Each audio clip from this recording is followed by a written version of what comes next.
plastered finger here. Did some filming the other day. Sound quality was awful, so I'm going to have another go now.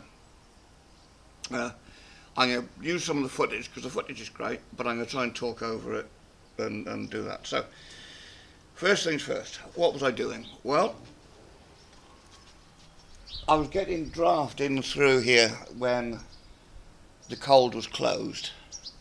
So I decided to pop this off and have a look at the flaps that are inside.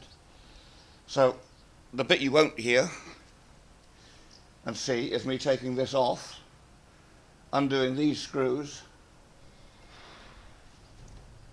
pretty much in that order. So I did the outside ones because it bows out a bit, then one of these, the other and the other.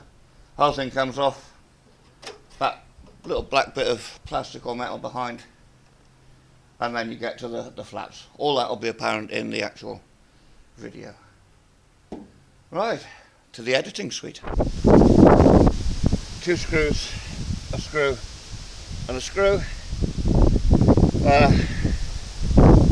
I've taken off the outside screws and worked in towards the middle. These little clips are for self-tapping screws, available from most motor repair shops. If yours are broken, these seem to be okay. Now, taking the last screw off.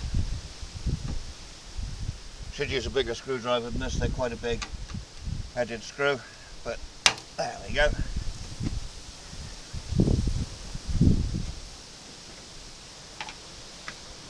Off that comes. This is then going to go into my big safe box.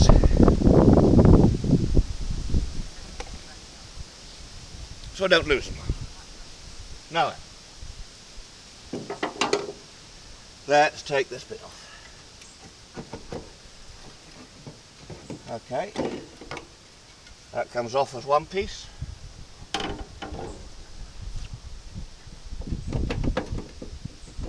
It looks like there's something holding that. I'm going to open the vent up.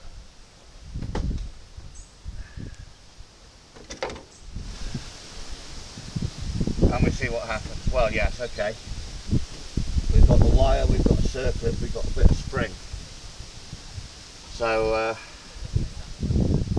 can't really show you too much of what I'm going to do here.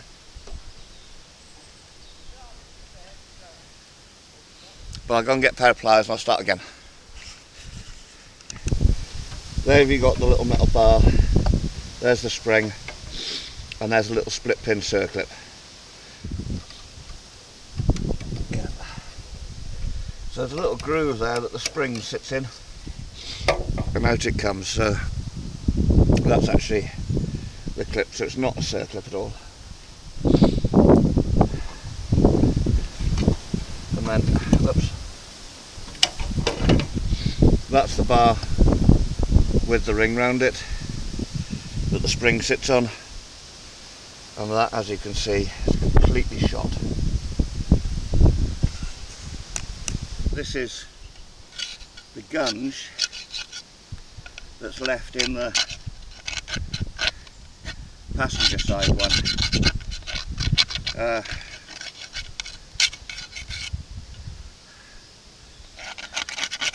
Was quite a nice soft plastic at one time. Obviously not anymore. You probably hear that scratching rather than me talking. It was a nice soft spongy plastic at one time, or possibly even a sponge, like a velvety type thing. As you can tell now, it isn't. So I'm going to scrape, actually with the back of the spoon. I feel it's going to do less damage to the paintwork. So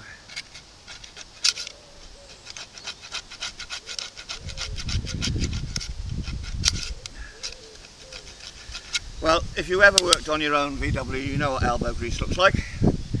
That's what this is going to be for the next quarter of an hour or so. Right, sweep all this out where we've done our scraping.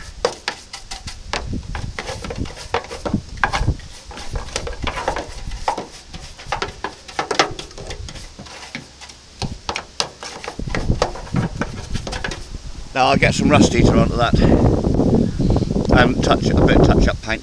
You can see I've got a nasty bit of rust coming in here. So I'll have a look at that later on. Ooh, ow, and this bit here. So again, damp cloth. Wipe all that nice and clean. Oh, wait for that V-dub to go out the background.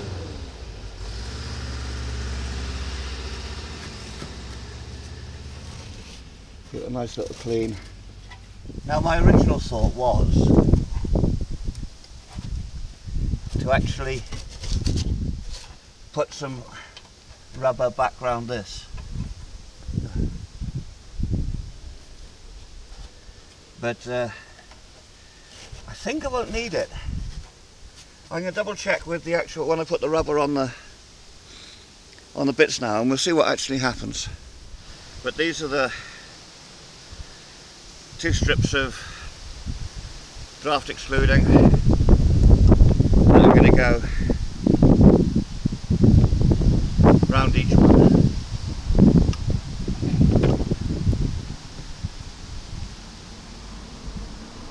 Let's just do that a second. Make sure that's nice and clean.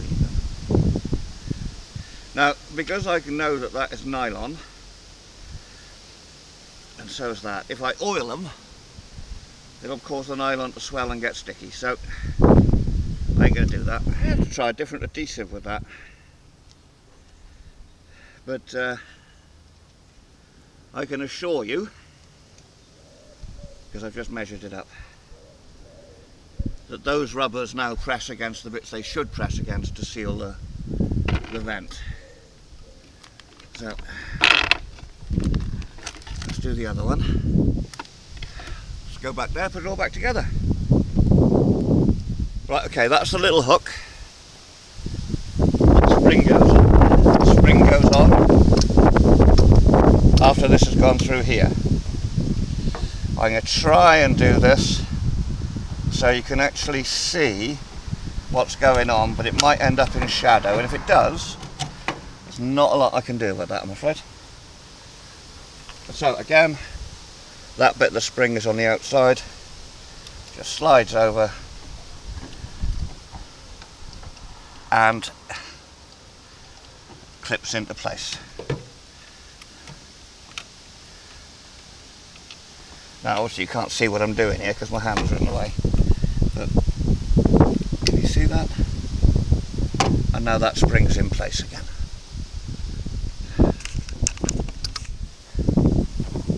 So now we take the big screws that came out,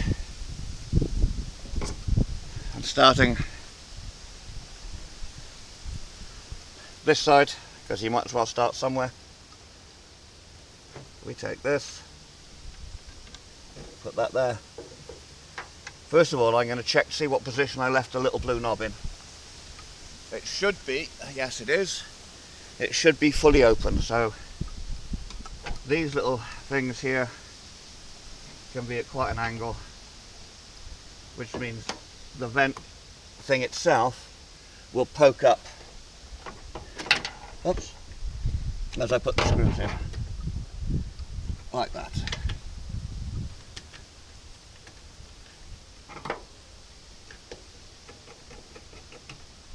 There we go, that's nice and loose. Oops, daisy. Goes in there. Supposedly, there we go. Tighten that up a little bit.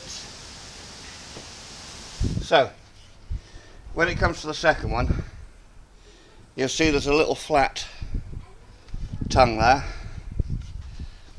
that goes into the little bush here to make them both turn together.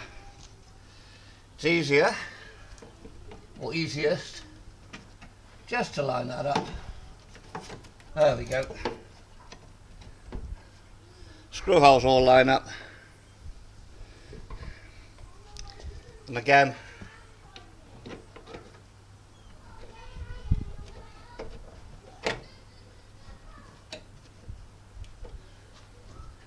screws in.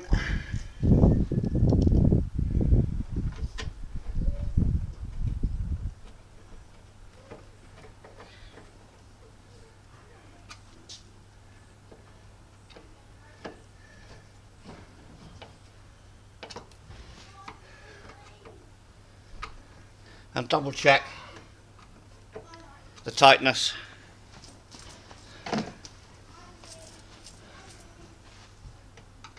on all four.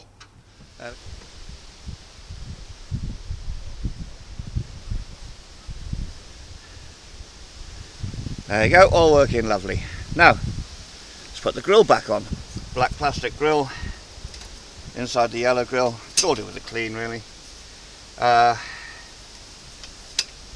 Holes line up, holes line up. Go into here now.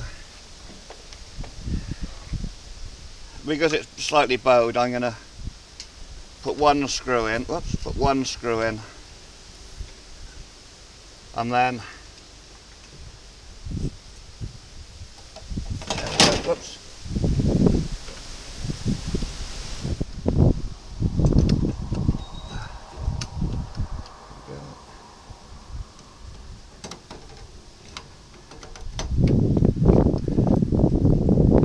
Two screws in, then they're buddy screws, then the end screws.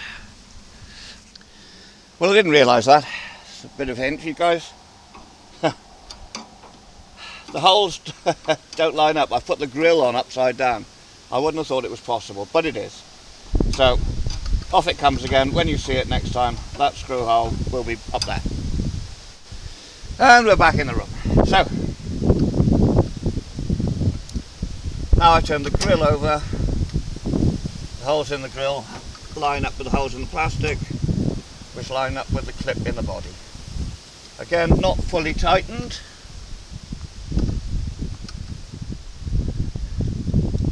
And this one the same. Again, not fully tightened, but now, a bit like the screws on a head or something like that. Start from the middle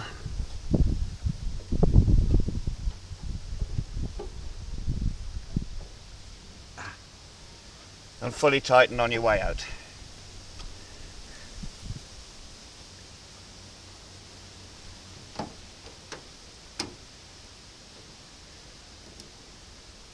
So there you go. No more cold drafts on those horrible winter's days.